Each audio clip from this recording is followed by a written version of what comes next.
Hello and welcome to Lore Watch, a roundtable freeform discussion about lore and our favorite video games.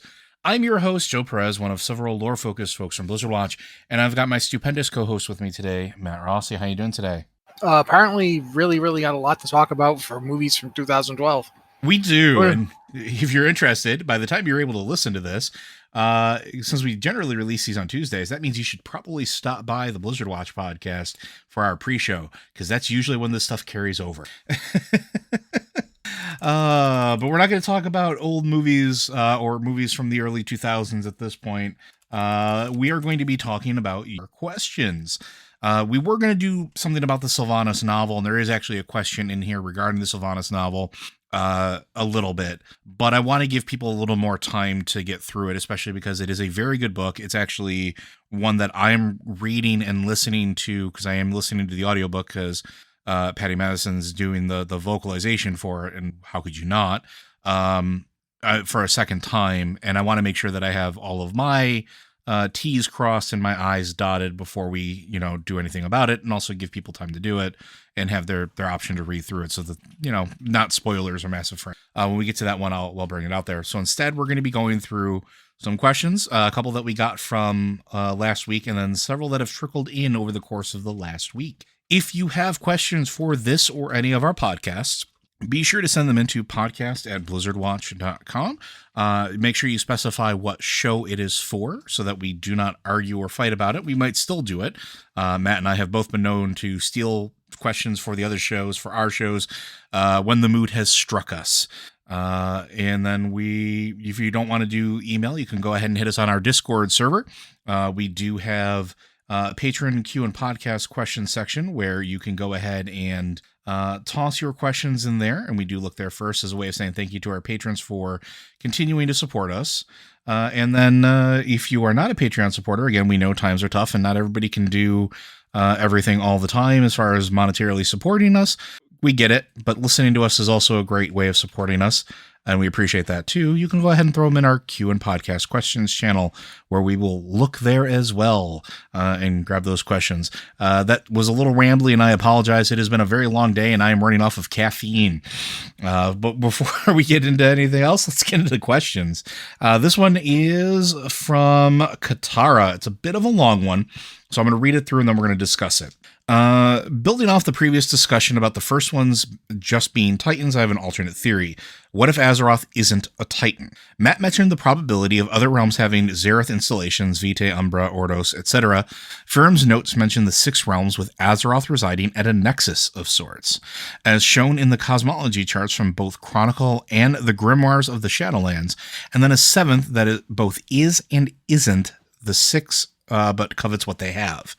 When escaping from the Maw in the Shadowlands intro sequence, the first one's gate reacts to us alone, specifically to the heart of Azeroth. These gates are programmed to operate only for the first ones. So what if Azeroth isn't a Titan soul at all, but instead is really the resting place of the first one's souls, not only of the realm of death, but of every realm? In Diablo, Anu split its darkness into Tathamet and the eternal conflict after their deaths brought reality into existence. What if the World of Warcraft is sort of the same idea, the material plane springing forth into being at the convergence point of the death of every plane's progenitor essence? What if Azeroth is literally the center of the universe?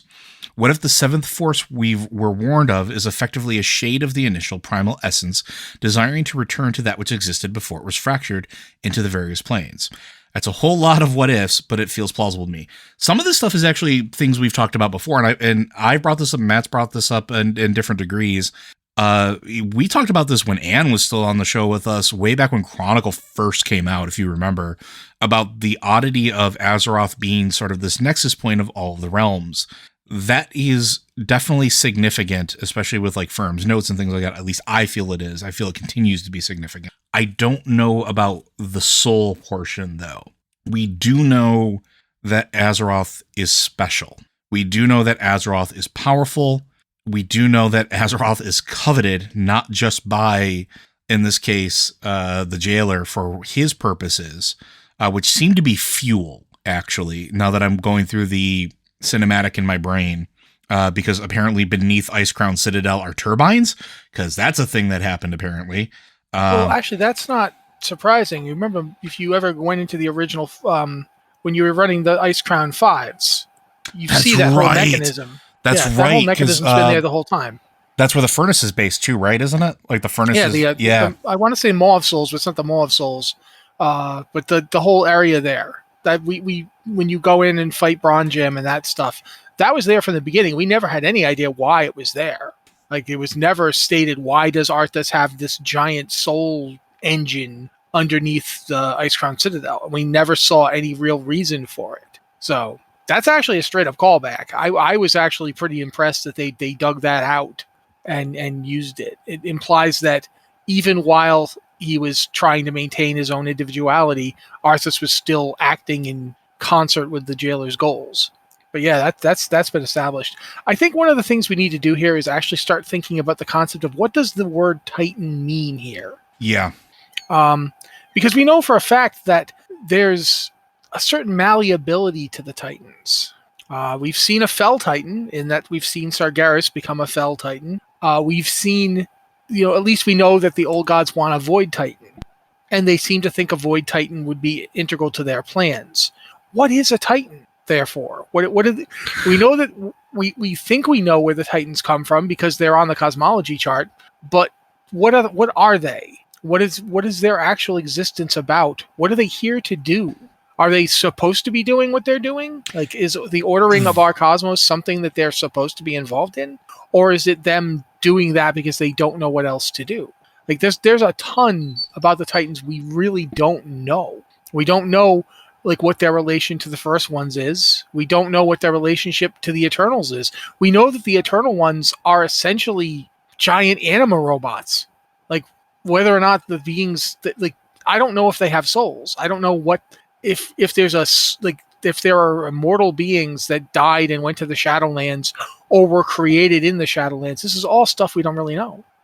There are a lot of variables, yeah. And yeah. I mean, we've had some speculation on it too, and we talked about this last week, actually. I think a little bit on the regular podcast where we talked about now knowing what we know about what the Pantheon of Death is and how they seem to be at a similar level as the Titans almost. Mm-hmm.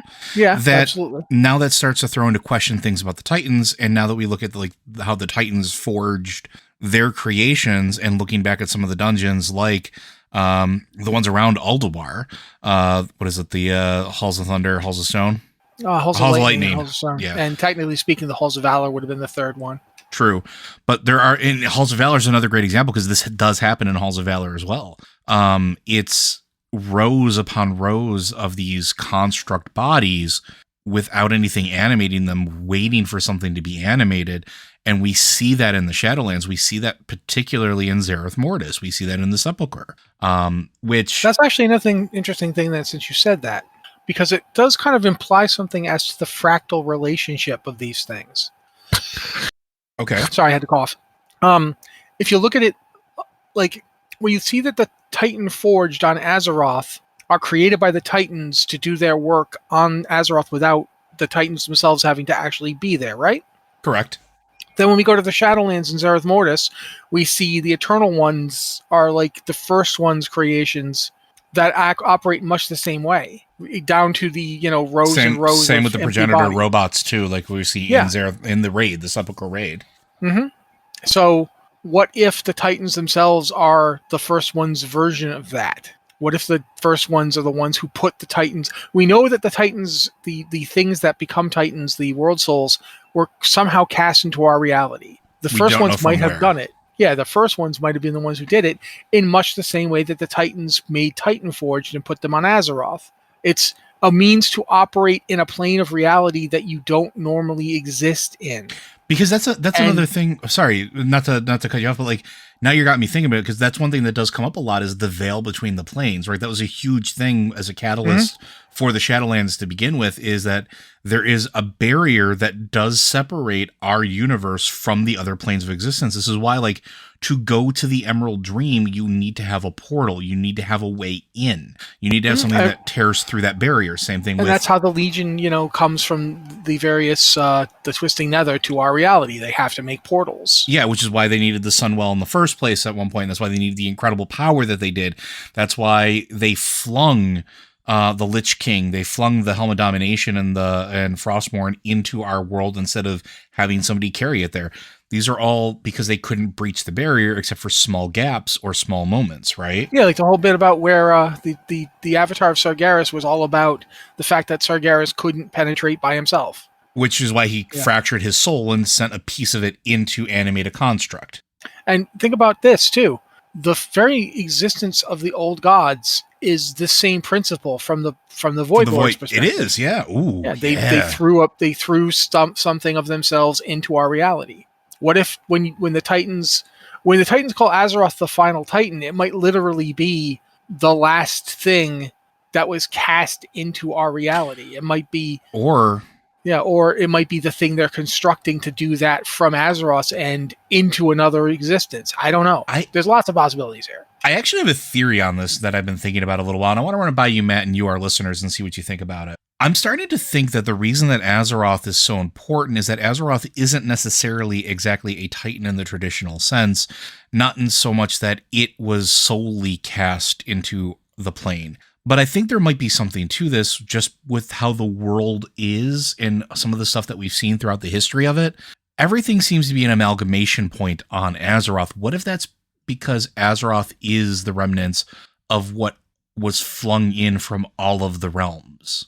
It is void, it is light, it is arcane, it is life, it is death. It is all these things, all these vestiges that have coalesced into a single being. And instead of this idea that like Sargeras was going to corrupt it, or the Void Lords are going to corrupt it, is they're just trying to tip the balance.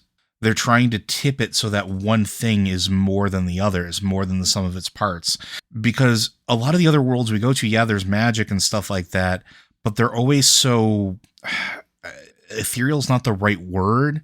They always tend to be skewed a very, like, one way heavier than the others, whether it's Draenor having too much spirit because there's nothing consuming it, and so the world is being consumed alive by sentient plants, or Argus, which was this magically gifted, essentially, like, it wasn't a technocracy, but it was essentially the magic equivalent of that at the time, where it skewed very heavily into the arcane. Before the light and before everything else, before we brought that to them, everything sort of like teeters one way heavier than the others.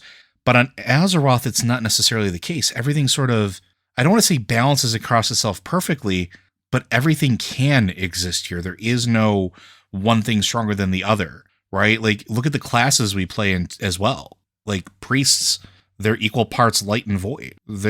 We have warlocks that exist alongside of the arcane casters of the Kirin Tor. We have a lot of the stuff that seems to indicate that, unlike other realms that we visited or areas that we know about or hear about or have been told existed, we are sort of this weird balance point. We are this weird nexus.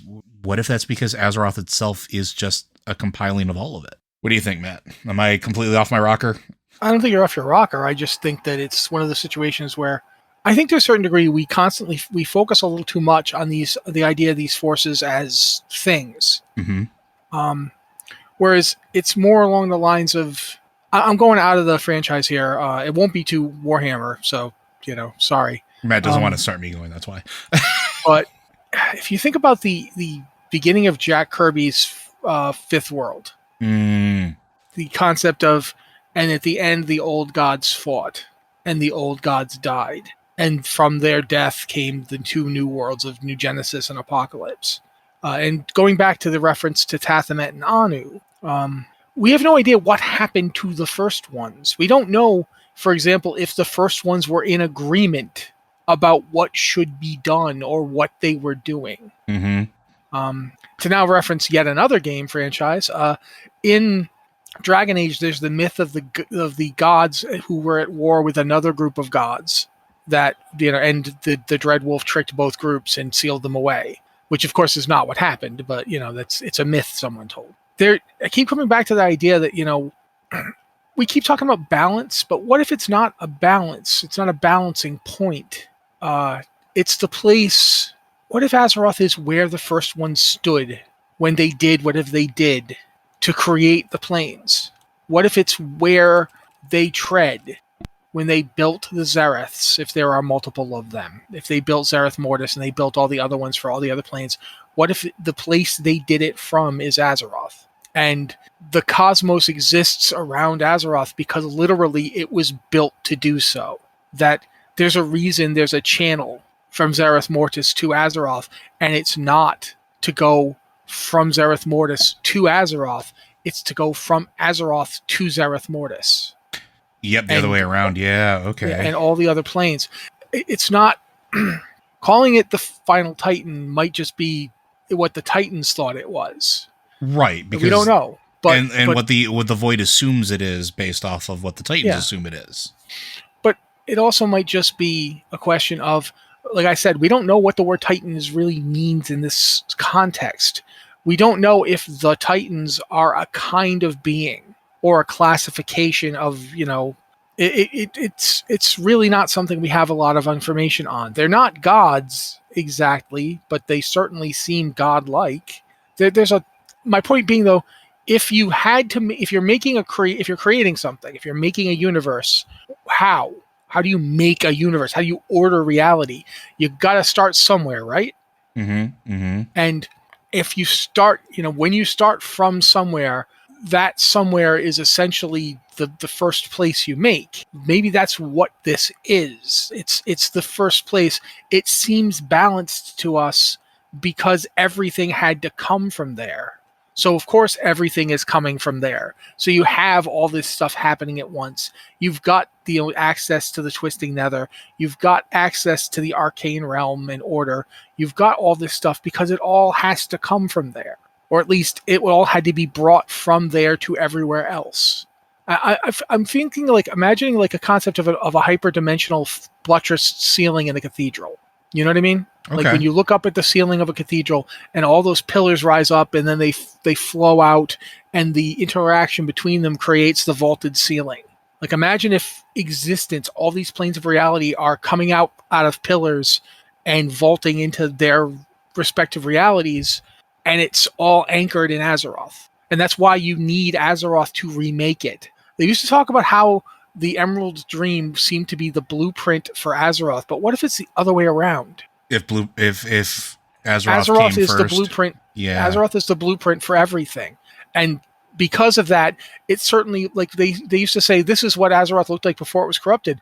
Well, it kind of would look like that because would be where it was mirroring. If you look at think about the Shadowlands as a reflection of Azeroth, because they seem awfully Azerothian, don't they? Like you wouldn't expect a Plane of the Dead to just be like another realm that we just go to and walk around in, but that's what they are. They're just versions of Azeroth.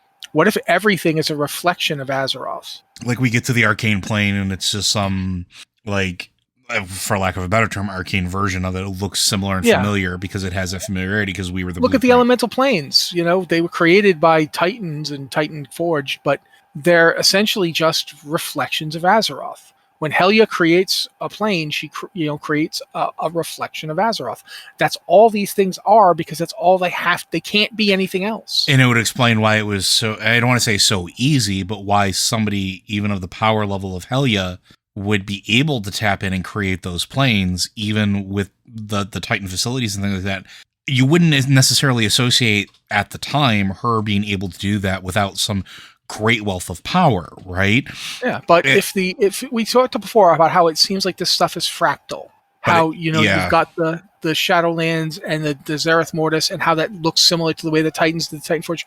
If it's fractal, then everything that happens on the low is not the right word, but everything that happens on the fundamental level, on the level of its creation, would be reflected as you move up and down into the Mandelbrot set of its reality. And which would be why it would be easier as it unfolds from the origin point.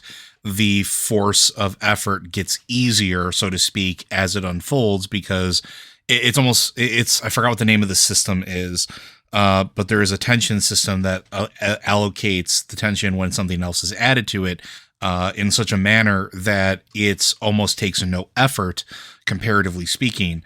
But then removing that tension is exponentially more difficult.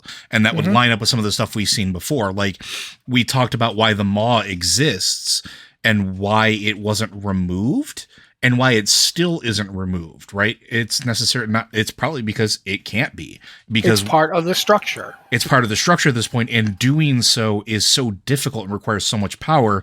Not just because you would have to remove it, but because you'd have to knit everything else back together around it. It would cause a shift of such massive proportions that it just can't be tended. It's ripples, right? Yeah, and we talked about last time we did this. We talked about the concept of the seventh force, not as an actual force, but as the negation of forces, in much the same way that there is no such thing as cold. Mm-hmm. There's just the absence of heat. There's the absence of molecular motion.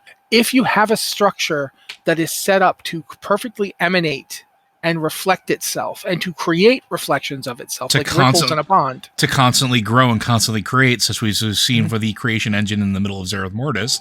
Mm-hmm. But now think about what happens when you disrupt it. Mm-hmm. That's the problem. Think about arches. This is a really simple metaphor, but imagine this entire system is a series of vaulted arches. Arches are great if you put pressure on them from the top. If you put weight on an arch, arches are great at holding the weight. They distribute it throughout the arch. Arches are terrible if you come at them from the underside and punch through them. Or from the side if you knock the keystone. Yeah. If they can't distribute the weight, then an arch will fall apart.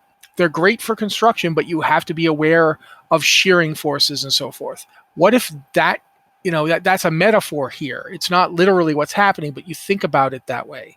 That this entire creation is so elaborate and so advanced, and it's making a reality. Did they do it on purpose? Did they mean to do this?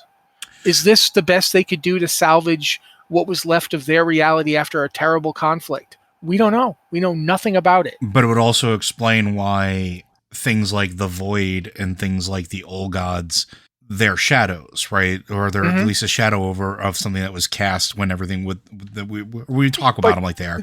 But that's why they can't be destroyed. They're part of this equation. They're part of what makes it happen. This is why Old Gods can't be destroyed. This is why the Titans can't be killed. This is why these things, they can be stopped, they can be transformed, but nothing they're ever not really beings. Exactly. They're forces. They're part of this whole equation. They're part of the music of this structure. When you look at a bridge, rust on you can't kill rust. You can remove rust from the structure, but rust will reoccur because it's a chemical process involving various elements. It's part of the physics that underpins the reason that the bridge can exist in the first place. And that could be what we're dealing with. Yeah. But, so maybe it's not a Titan because maybe the word Titan is too imprecise here. Maybe the Titans are a specific emanation from one of the forces. Maybe Titans are the support structure for it. We don't, a lot to this. Maybe Titans are the reflection of what Azeroth actually is. Yeah, or they were made by, the first ones needed something that could actually stay here in this realm and tend it. Mm-hmm. Because they couldn't. Because that's what Titans are. They're curators, right? Yeah, they literally try to order the reality. So they might very well be the version of, we have the Constellars, and the Constellars obviously serve the Titans, but also we saw the Constellars in Azeroth Mortis. So there's clearly a connection there. Perhaps the Constellars are another layer of that structure created by the first ones, and maybe the Titans are just a bigger version of that. Again, a fractal thing. And the Eternal Ones are similar for the Shadowlands. Like the Shadowlands have their own structure derived from and based on that which was created on Azeroth, and the Eternal Ones are the versions of them there. And so we would argue that we could see different versions of them in each reality we went to. And clearly there's interplay because The Shadowlands go through Ardenweld into whatever the life realm is, the Emerald Dream, we're told. Well, yeah, because that's what we know. We know that it touches the Emerald Dream because of the Wild Gods. That's where, yeah. So the Wild Gods might, in fact, not just be something that exists only on Azeroth. They might be the Emerald Dream's version of this. Which is why Ursoc's dissolution is such a major thing. And it's why the Wild Gods were able to intercede on Azeroth in a way that the Titans were not. Yeah. Because they're from that structure. So, but there's a ton still to this. The Wild Gods might be the equivalent of Titan Forged, like like Odin or Helya, still very powerful beings, but not on the level of Titans. There might be actual wild Titans out there that maintain the Emerald Dream itself. There's still a ton of stuff we don't know. We don't know if we're going to come upon a bunch of different Zareths. So, I know that probably doesn't answer your question, Katara, but hopefully you enjoy the response. If you wanted an actual straight answer to that, I don't know why you asked us, because we're not the people for that. But it is something to think about, and I think the big takeaway here is I think we need to start thinking of Azeroth not as a Titan, but as something different. And I agree with that point of it. But yeah, I think there's more to learn here, and I suspect we'll be learning more about it probably when we start learning about what the next expansion is going to be. All right, but we're going to move on to the next one, and this one comes from Lord Soth. I decided to finally jump back into Cyberpunk 2077 with the latest patch overhaul of the game. True to form, I started a new file, this time doing Street Kid. A slight comment in the intro quest caught my attention. V says that they would have stayed in Atlanta if it had been better than Night City. However, since they came back to Night City, we can assume Atlanta was worse. So I have to ask, do we know what is going on in the world outside of Night City? It's pretty bleak, and yet somehow it's still better than Atlanta. How bad is Atlanta then? It's not a question of Atlanta being worse than Night City. It's a question of V not getting opportunities in Atlanta. Mm-hmm. It's not. They're both terrible. Atlanta is in the NUSA, so it's got more actual government. Like, stuff is wilder in Night City because there's literally just the municipal government. There's no feds to actually impose more order on you. That's a reason that like Soviet agents are operating in Night City. There's a reason that the Chinese have spies in Night City. There's a reason that Arasaka fights so hard to keep Night City out of NUSA control. Also, Militech runs the NUSA. I was going to say, isn't also California not part of the NUSA because it's the free state? That's true. But no, half of California is. Yeah, because Night City's in North California, right? I want to say. Yeah, but Night City is independent from Northern California as well. Mm-hmm. Night City is a complete free city by itself. Yep. Night City and the area around it are part of their own government, and that's heavily.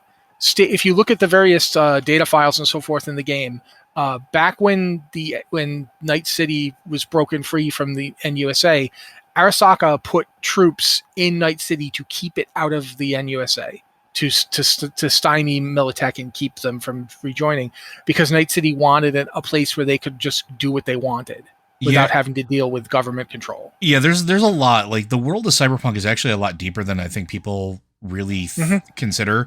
Like, because everything usually takes place in Night City, but like when Matt's saying NUSA, it's New USA, which is this whole structure. The new United States of America, yeah. Japan is the biggest empire on the planet, having co-opted much of Asia, minus China.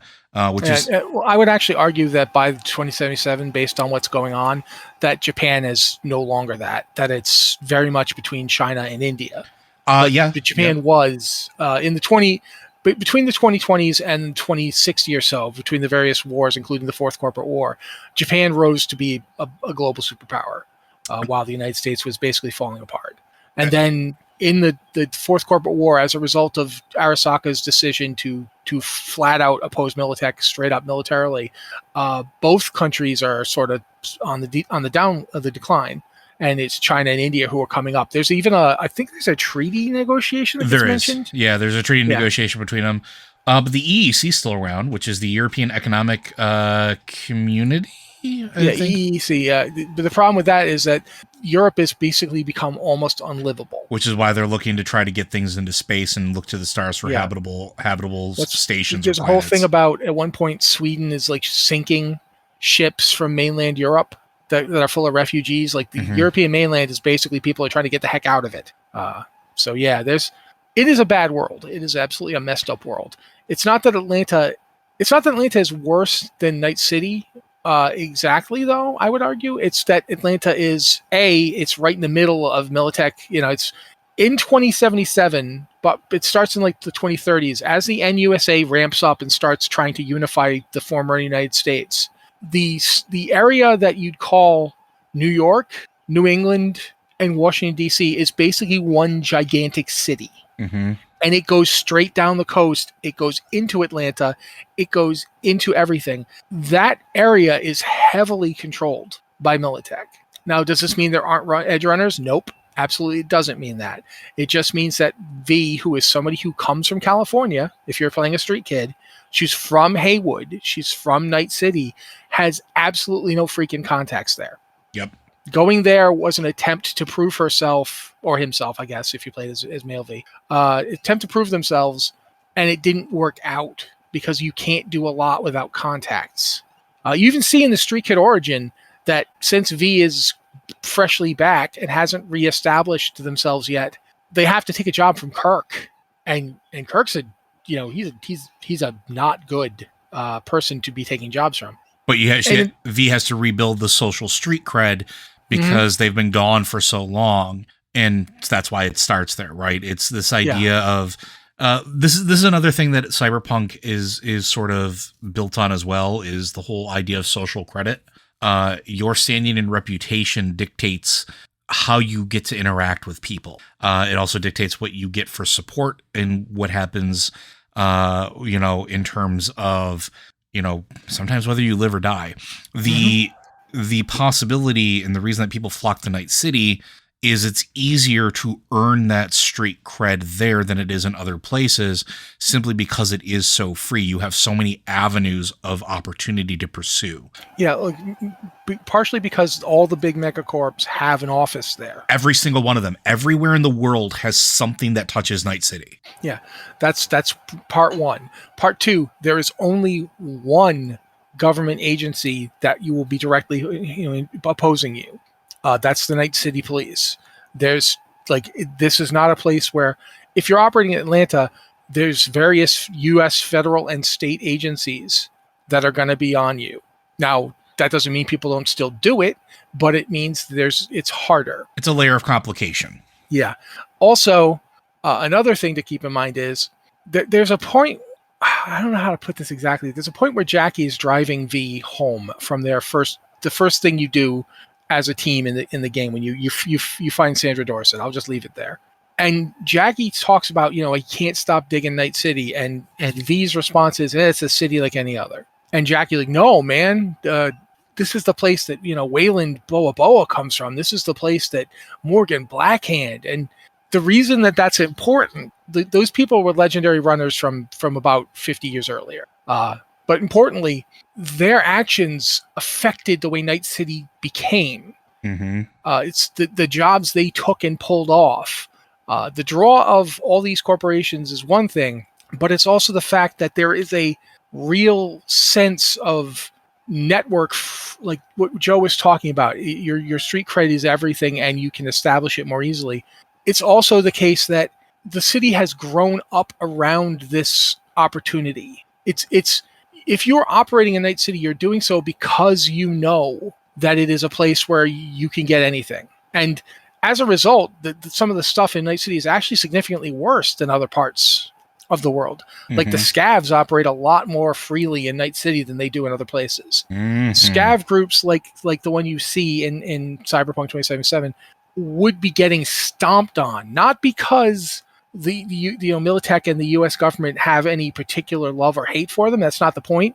The point is that it is interfering with what they want the city to be like, what they want their territory to be like. But in Night City, the only government is the municipal government, and they are ridiculously corrupt.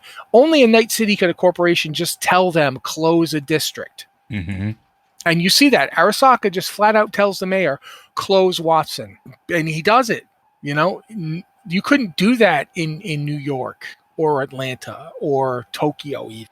As powerful as Saburo Arasaka is, he could not tell the government of Japan, close the district in Tokyo for me. But he can in Night City. Yeah. Because the only reason Night City is as free as it is Arasaka. Is Arasaka and the other corporations and how much money they pump into it. Which is so this is one of the reasons I actually really like the cyberpunk world as far as like a story world goes, which is why I kind of wanted to put this in here. There's no way to sugarcoat it. It's a hellscape. It's a hellscape, but it's logically consistent. Exactly. It's a logically consistent hellscape. And it's so fascinating because it operates within the confines of its own rules very well. It understands its parameters. So to get back to the root of the question before we move on, that's why Atlanta was not a place for V and why Night City is sort of like this beacon for people like V and other runners, because again, you can make your own opportunity, you can make your own name. And once you have that name, and you see this as you move through the game itself, your credit allows you to move on from Night City should you so choose. Mm-hmm. Well, here's another example of what you're talking about that I think is really germane. When you first actually meet Rogue, not see her, you see Rogue once when you are not worthy to talk to Rogue. Yeah, she walks by you. Yeah, you see her. Then later on, you walk up to Rogue. At this point, you're probably about halfway through the street cred system, which is actually something that's in the game that straight up tells you this is how much reputation you have. This is how much. You're about halfway through it when you finally get an audience with her. And she's no nonsense, matter of fact, doesn't have time for you really. Just takes your money, does a job for you. By the end of the game, you can walk into the afterlife and talk to her. You just walk up to her and talk to her. And she addresses you. She recognizes you. That's literally the game itself showing you how far along you've moved. And it is part and parcel of the world that these people live in. There's a reason that I don't know. This would be spoilers? No, I don't think so. This way. No, there's a reason you don't haze your fixer, to use the phrase from the game. It's not that you like your fixer. It's not that you think fixers are great. It's that fixers literally hold your reputation in their hands. Mm-hmm. They're the ones who give jobs. If they blacklist you, you don't get jobs. If you don't get jobs, you can't build your rep. So there's an interplay here, and it's really a big part of the game, and it's really amazing to watch it unfold as you take jobs. And in the 1.5 patch, they actually changed the game so that it's even more part of the story is that as you do things for fixers, they give you more work. And they tell you, yeah, you've done what I wanted so far, and you've done it well. And okay, here's some more work. And eventually, you hit a point where you've made it with them. They know who you are. They know your quality of work, and you've built that rep. And it's the same everywhere. Mike Pondsmith is an amazing game developer, by the way. He's the one who developed the original Cyberpunk 2020, which this is based on.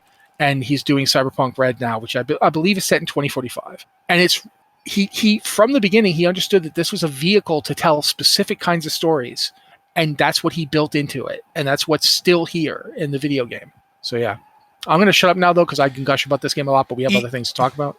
I wanted to include it here because we talk about WoW a lot, and WoW is a very vast game that has existed for, in universe terms, 25 years, as far as that goes, 30 almost. Oh yeah, we're getting more we're talking the early 90s when it started. Yeah. So it's been around for a while, but we accept that it's vast. I like pointing out games like Cyberpunk, at least in terms of story and depth of lore, because it's been around longer. And it's not just a video game that existed now. The video game is based off of a world that has existed since the 70s. Like it is major stuff. So I like talking about it whenever I can. But we're going to move on from that one. Hopefully that answers your question, Lurtsoth. We're going to go on to our friend Verdigris, who asked us, In your wildest imagination, could you justify Dalaran becoming our hub city once again? The rule of 3 tells me it's gotta happen at least once more. I'd want it to be a larger hub than it was in Legion, so I'd say we dive into the biggest city we can find on the plane of order, like Suramar or bigger, and they'll probably build a dock for it, or just be organized. I want Dalaran to be a thing again, especially now that we've sort of progressed to a point where, for lack of a better term, neutrality is not necessarily a bad thing in terms of the game world. One of the things that we talked about before that bringing up now I think is important is look at the world, look at where we are story-wise. The Horde and the Alliance are at a ceasefire. They've already started to move on from antagonistic relationships as much as possible. There is always going to be conflict where the two meet at some point, but it's not outward war. It's not battle for Azeroth anymore. Neutrality, working together in collaboration is a lot more feasible now, which means neutral cities like Dalaran, could become a thing again. Because you're going to need places that operate outside of Alliance and outside of Horde areas of control that maybe are encompassed by both, or at least aren't governed by those technical bodies, where players can safely mingle, where members of both factions, while things are still being kind of figured out, have a place to go. And I would have zero issue if Dalaran was part of that spark of a place where something like that could begin to take root. Maybe Dalaran becomes a central point. Maybe it becomes the middle of the hub of the city that springs up around this neutral area, or whatever the case is. This is gonna, not to sound too nerdy or whatever. One of the things I really like is city planning and city design. Always been a passion of mine. And one of the things that always interests me is that Frederick Law Olmsted designed a city concept where everything revolved around a central location and spun out from the middle like a wheel. And as you got further from the center of the wheel, which in this case would have been like a downtown area or a main hub area, that's where you would have your residential areas. And then from those residential areas, you'd have your rural, like farmish type lands on the outskirts of it, so that everything was tiered and layered. I could see something like that happening with Dalaran, where Dalaran settles down as a neutralish location, and then things start to spring up around it that sort of feed and reinforce that. Not unlike what we just talked about with Night City, but maybe less political and corruption, who knows. But I could absolutely see a world where Dalaran becomes that piece. What about you, Matt? Have we had a swear yet? You can say one. We have one. Okay. Back in Warlords of Draenor, they teased me with the concept of us getting to see Shattrath as it was before everything that happened that led us to the world as it was in the Burning Crusade. And then we didn't actually get to go in. And that is some weak shit. That's my one. There it is. I want Shattrath. I want it as a hub. I want it. I mean, we can be going. Imagine if we were doing an expansion that was all about traveling to the various planes. Outland is a great place to start. Outland would, because it's right in the middle of the freaking twisting nether. It's a great place to leap between worlds. And Shattrath could be our hub city. Except I'd like to see it rebuilt. Rebuild it. Spend some time fixing it. One of the things that I really feel like I've always felt this way. The biggest missed opportunity of Warlords of Draenor wasn't anything that was in Warlords of Draenor that I thought was bad, because I didn't think it was a bad expansion. I don't think the stuff that was there was bad. It's all the stuff that you didn't see. Like that area to the south, like that's the ogres came from. You see a little bit of it on some of the maps, but you don't ever get to go there or anything to do with it. What's there? Instead of being on a floating island in the middle of the twisting nether, we had a whole planet, and we didn't go to anything aside from the stuff that was just related to the chunk of floating rock that we already knew about. You know, we didn't get to go to Farallon at all. I'm like, and the other thing that keeps coming up, and I understand that they were never going to do it. It wasn't the story they wanted to tell, but there is like this is a place 30 years back in a different time way. What's going on in that world's Azeroth? When the Legion never shows up, what happens to that world?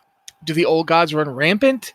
Does the what is the jailer's plan without the Legion and without Arthas and without the Lich King?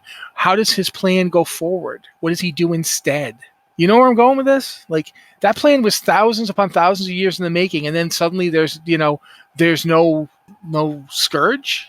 Like, how does he get the scourge to happen anyway? How does he do it? What does it look like?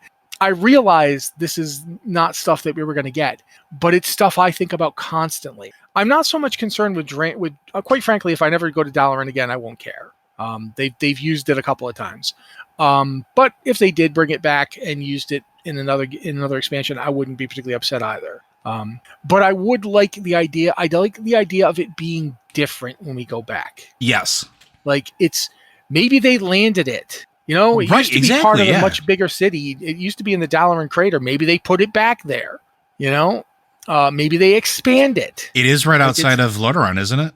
Yeah, the Dalaran crater is right on the other side of the lake. You could see Lordaeron from there, but maybe they don't put it back there. But maybe they expand it. One thing they do have to do is eat some crow and talk to Jaina a little bit, because that was some B.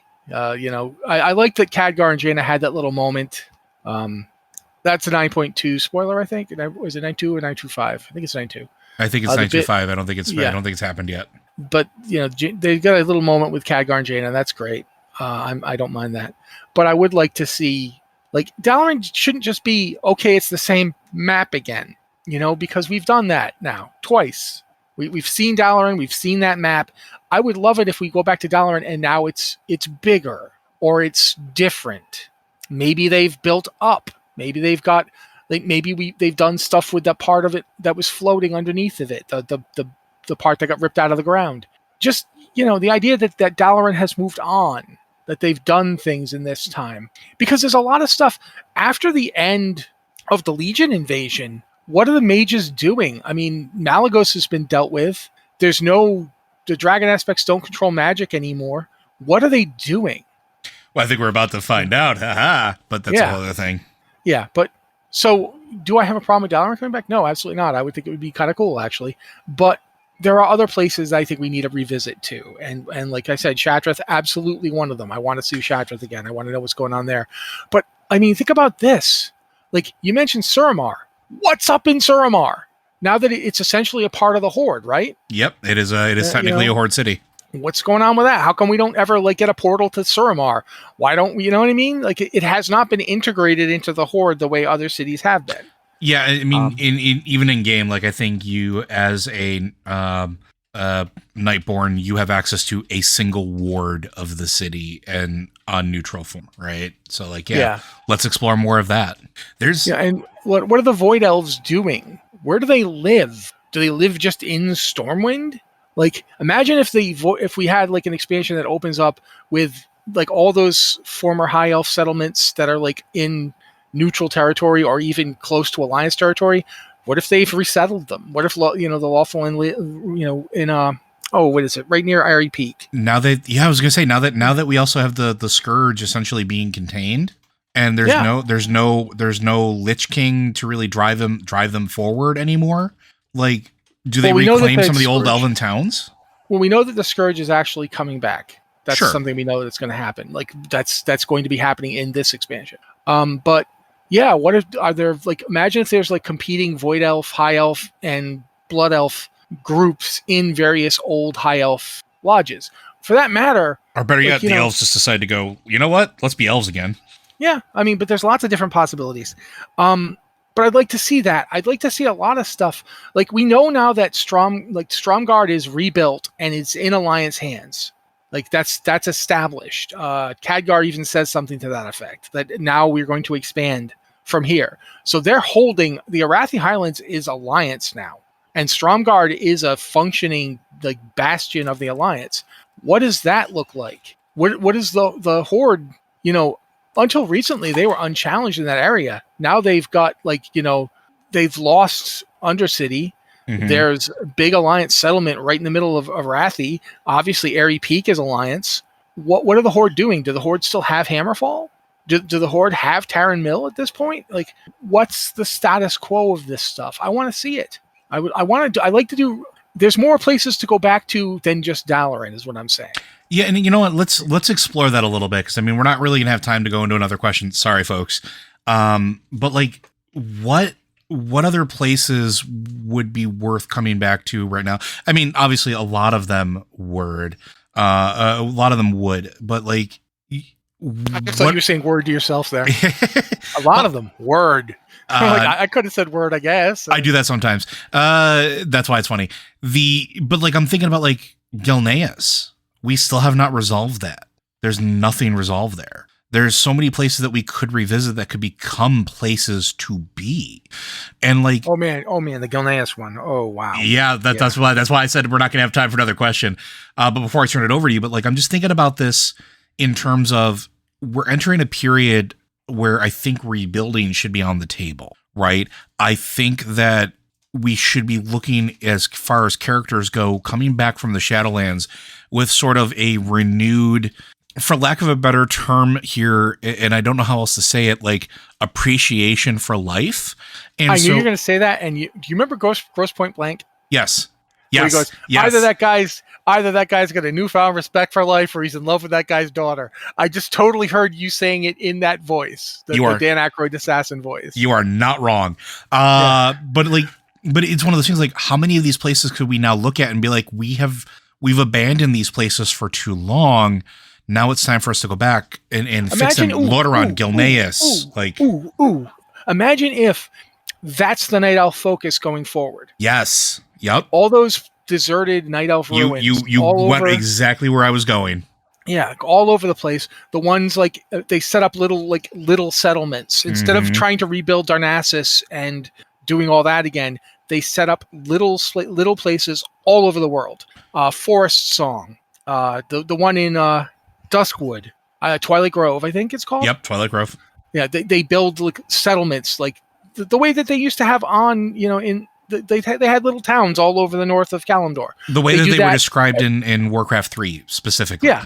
They build little settlements and they go back to that kind of lifestyle, but now they have them on both continents because they don't want to be centralized again, because that did not work out for them. We tried this whole capital city, centralized authority thing. It doesn't work for us. It clearly did not work. If you need to talk to our leadership, go to Hyjo. And that'd be cool. For that matter, what if at this point the Zandalari and the Darkspear are together in the Horde? What if the thing that the Zandalari tried to do and Vol'jin opposed them on is now something that they could actually do with Horde help? Yeah.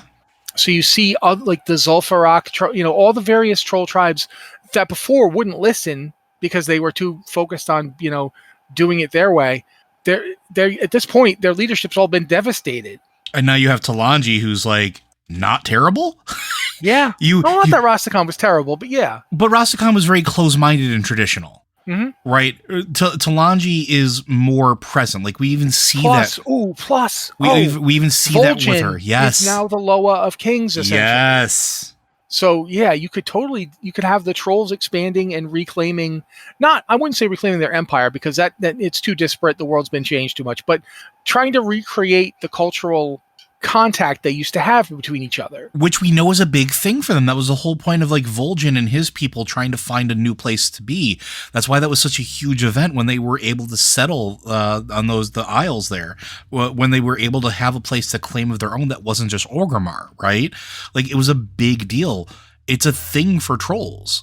So why not showcase that? Why not showcase them going back to these places that either had to be abandoned or were under scourge attack or have been scattered? I know we're loose on time here, but I'm going to go for it. Do this it. last bit.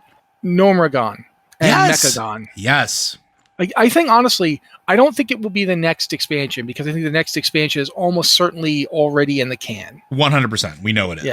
Yeah. But I would like it if in that expansion and in the future expansions, we see a world that is not peaceful by any stretch of the imagination. I don't want it to become, people always say, oh, it's going to be World of Peacecraft. I'm not looking for World of Peacecraft, but I am looking for world of not everything is on fire all the time craft. Yeah. And imagine a world where instead of constantly fighting each other, we now maybe don't unite, but give each other space to try and rebuild and do other things. So you could have, like, you could see the gnomes reclaiming Nomergon, linking up to Mechagon, creating this like a gnomish nation finally that they haven't had for decades. The dwarves finally coming together. The Dark Iron are now seriously a part of it, and they're actually rebuilding Blackrock Mountain and Grim Batal. They're actually reclaiming those structures. This could be the theme of an expansion. Yeah. Reclamation, I mean, and you could have it. You could have the elves. Maybe imagine a time where you get I can't remember her name. Thalyssra, Lorthamar, and Tyrande in a room together talking. Maybe not tremendously happy with each other. You'd have to include what's her name, Windrunner. Why can't I remember which one's the Void Ilaria. one? Ilaria. You'd have to include Ilaria, but yeah.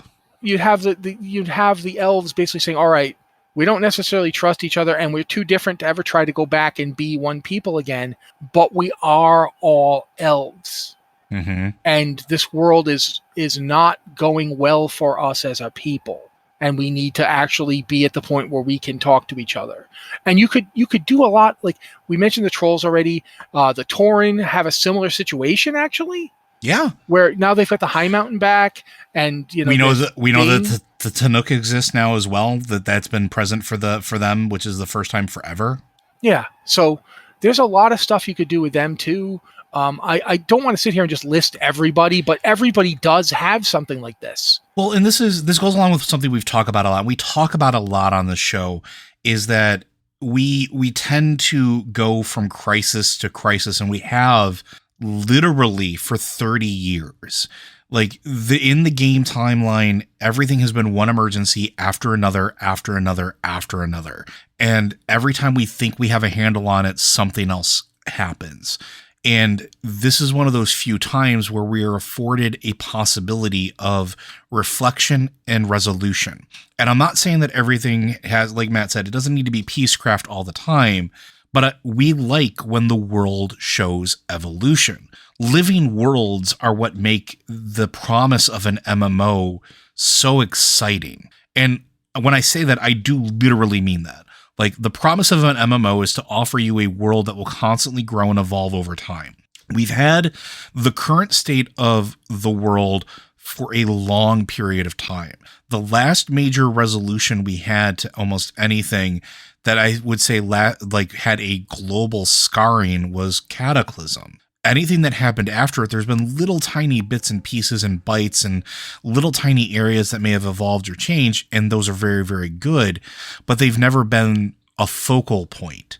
They've always been, oh, and by the way, this happened, except for Teldrassil burning, which is a huge, horrible event. But between Cataclysm and that, what else has happened? And now, since then, I would like to see the story of reclamation. We already have some of that healing going on right now. We talked about the cinematic last week. We talked about restitution being paid at least a little bit. I'd like to see the folks of Azeroth, the beings of Azeroth, looking to their regular people, not just the warriors, and saying, what can we do to get things back to the way they need to be? There's still elemental disasters in Westfall. Can we try to get that under control? There's been a tornado that's been there since Cataclysm. That's prime farmland. The rocks are like floating, man. This is not how this is supposed to go. Yeah. Can we start to look at like, hey, maybe they can get some farmers from Outland to show up and show them how to farm on floating rocks. There you go. We could see some that's Horde Alliance making, cooperation. You're making a joke, but yes, that's a thing that could happen. Hey, by the way, this is what we learned how to do. But you can keep like X number of pigs. It's great. Like, there are things that we could start to see some of this cooperation and healing of the world. And I'd love to see something where, even if it's not the focus, even if it's something that's like the background soundtrack of what we're experiencing back on Azeroth, I'd like to see the world start to heal, the people start to heal a little bit before we move on to the next tragedy. I'd like to see that because I always find that the most fascinating. It's not necessarily, the big events, the big epic events that always need to be the most fascinating thing, but how do civilizations recover from it? How do they band together? How do they heal from it? And as a result, do they come out stronger? I'd like to see something around that. And we started to see that a little bit with like the Horde Council, a little bit. Like, I think it's important that, when you're dealing with tragedy, if the feeling's strong and you can't go on, sorry, I apologize. I had to end this on a BG. That's okay. But I think that's going to do it for us, unless there's anything else you want to add, Matt. No, I actually have to get going fairly soon. All right, folks. But I do want to thank you very much for hanging out with us. Blizzard Watch is made possible due to the generous contributions at patreon.com/BlizzardWatch. Your continued support means this podcast site and community is able to thrive and grow. Blizzard Watch supporters enjoy exclusive benefits like early access to the podcast, a better chance at having your question answered on our podcast or the queue, and an ads-free site experience. Again, if you have questions for this or any of our other podcasts, be sure to send them in. You can email us at podcast@blizzardwatch.com. Again, that's singular podcast. Just specify what show it's for, whether it's for any of our 3 shows or one of our various channels on Discord. Go ahead and send them in. Again, we try to give our Patreon supporters first billing as a continued way of saying thank you for supporting us and allowing us to do shows like this. The last thing I'm going to say, and again, I'm going to one day hope that I don't have to say this, even though we're making strides. Still not quite there yet, but all of us at Blizzard Watch still continue to stand with the employees of Activision Blizzard and all of those in the game industry and demanding change for a better tomorrow, safer work environment, and fair treatment. So with that, folks, we'll see you next week.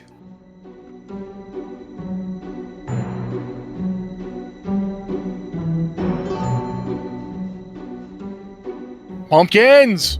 And pigs.